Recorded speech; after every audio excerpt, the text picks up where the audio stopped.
Magandang araw mga ka-channel, panibagong araw, panibagong content na naman po tayo. And for today's video ay magluluto tayo ng isang masarap na chop suey na version ko. Marami kasi tayong version or paraan kung paano magluto ng chop suey, kaya ipapakita ko sa inyo kung paano naman ako magluto nun. But before that, shout out muna ako kay paring Ejelito Llamas ng Pasita 2, San Pedro, Laguna. Maraming salamat sa iyo, pare, sa pagpa-follow mo at pagsuporta ng aking mga vlogs. Thank you so much. At ituloy na po natin ang pagluluto ng aking version ng chop suey. Let's go!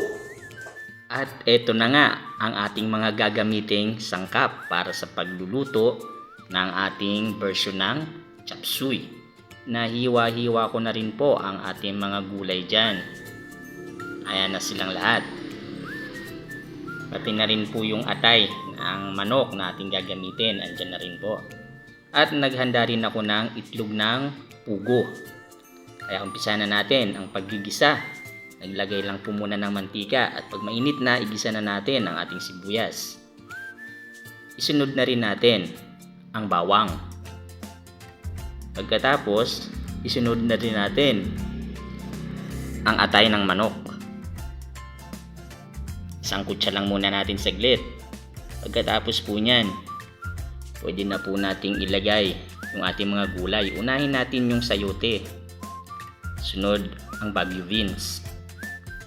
Pagkatapos ang carrots at ang baby corn. Haluin lang po muna natin yan. Inuna po natin yan kasi mas matagal pong lumambot ang mga yan. Naglagay na rin ako ng 1 baso at kalahating tubig. Pagkatapos, siyempre pakukuluan po muna natin yan. Pagkulo na siya, timplahan na natin. Naglagay lang po ako dyan ng asin at paminta at saka oyster sauce. Tapos nilagay ko na rin ang ating cauliflower, ang chicharo, at ang ating bell pepper. Haluin lang po muna natin yan. Pagkatapos po, tsaka na natin ilagay ang ating repolyo. Hayaan lang po muna nating kumulo ng mga 1 minuto. Tapos tsaka natin siya haluin. Mabilis naman pong maluto ang ating repolyo. Pagkatapos, maglalagay na po tayo dyan ng pampalapot. Nagtunaw lang ako dyan ng cornstarch sa tubig. Yun po ang ating nilagay. Halu-haluin lang natin hanggang lumapot yung ating sabaw o yung ating sauce.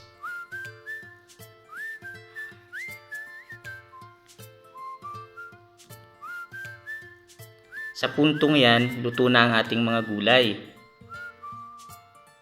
At malapot na rin ang ating sauce.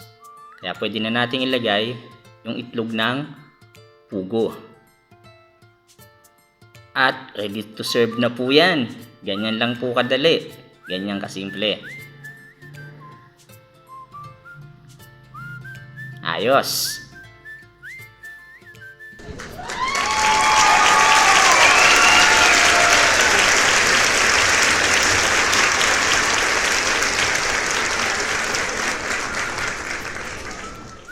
Ito na nga mga ka-channel ang ating nalutong chop suey na version ko. Marami kasi tayong mga version yan, kanya-kanya tayo ng diskarte.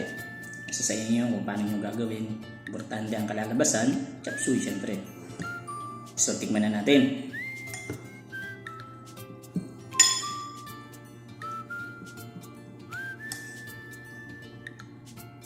Naglagay pa tayo rito ng itlog ng pugo.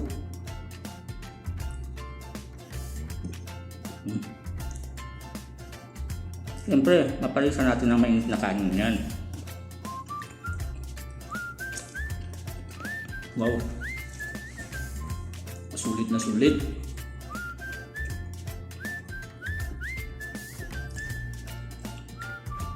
Ganun lang kasimple ang pagluluto ng ating chop suey. Medyo marami nga lang ang mga inihalo, nagkamahalan. Pero sulit naman.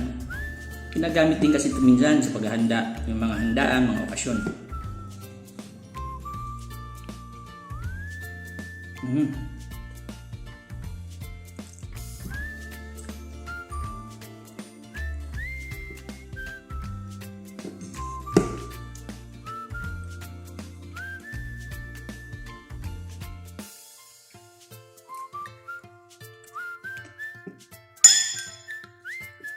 Yung ating baby corn.